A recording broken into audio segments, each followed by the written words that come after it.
Thor here, and today I'm just getting off of work. I've got the truck, gonna go down to Lone Rock Beach real quick. I wanna document these really cool looking desert prim flowers, and I'm super excited about it. There's also a small chance I might run into somebody there. I'm not gonna give any names quite yet, but Fab Rats.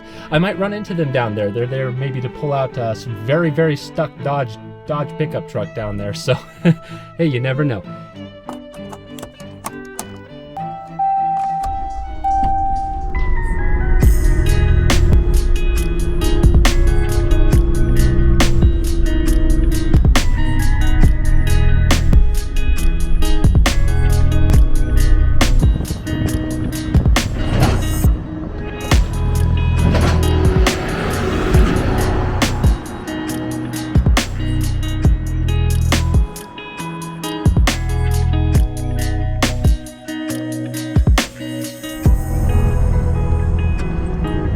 Definitely Paul from Fab Rats right there. Pretty cool. Got their whole setup.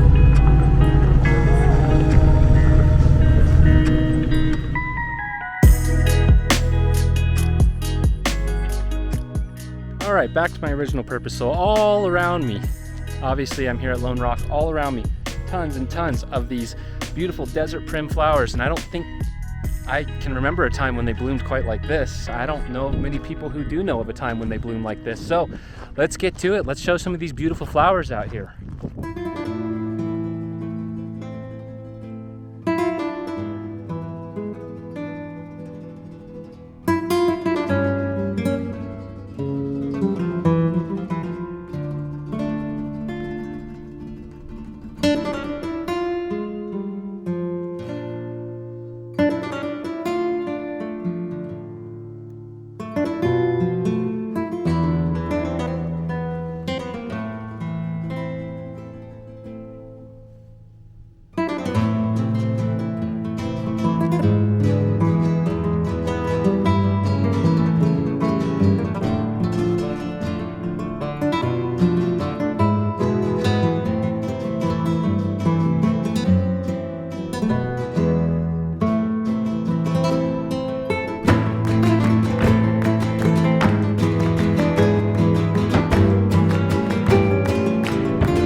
So something that the camera cannot capture, that I have to convey, I'm very excited about, I just have to tell you.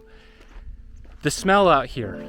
These flowers smell so sweet, and the air everywhere out here right now. The air is absolutely just coated in this smell. I think if you had allergies, you'd probably want to avoid this place, but for me, I think I'll be all right. It's a very sweet smell, a very, very sweet smell. That would be the only way I could describe it. And it's potent. It's shockingly strong. It's pretty cool. Just wouldn't have expected this.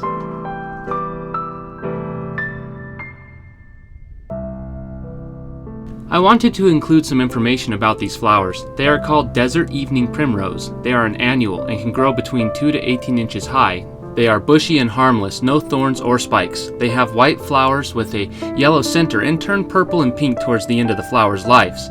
They open up in the day and close at night. They have a very strong, sweet smell, and in large groups like this, it is very apparent and impossible to avoid.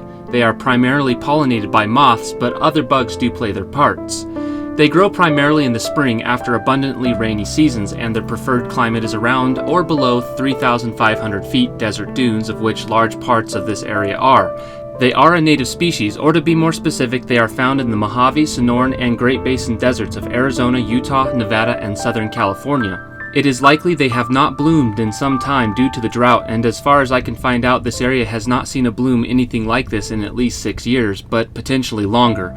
Last year the monsoons returned for the first time in 5 years, and this year we have seen a full resurgence of spring and winter rain. The plant lives for 2 years. In the first year it establishes itself, and then it blooms in the second year.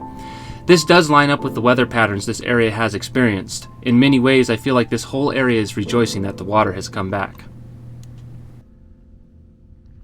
So a quick moment of your time. If you like this kind of content and want to help support me, definitely check me out on Patreon. Unfortunately, YouTube doesn't pay the bills, but through support from viewers like you, it really helps. It goes a long way. It's really hard for me to convey just how magical this experience was. As much as I tried to capture it with my camera and create the experience so it could be perceived on the screen, I just could not capture it in all of its glory.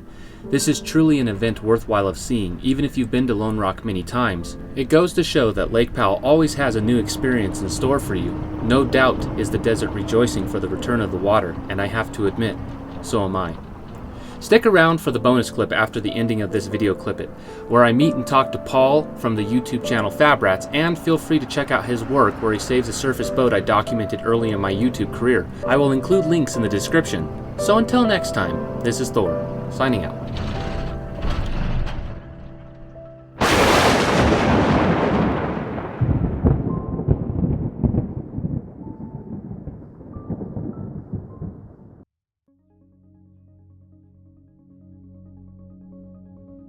So as it turns out, Paul from Fab Rats is here, and it looks like he's got a good chunk of his family and crew with him, so kind of excited to go meet him. And I shook his hand just a moment ago, so I'm gonna go actually see him.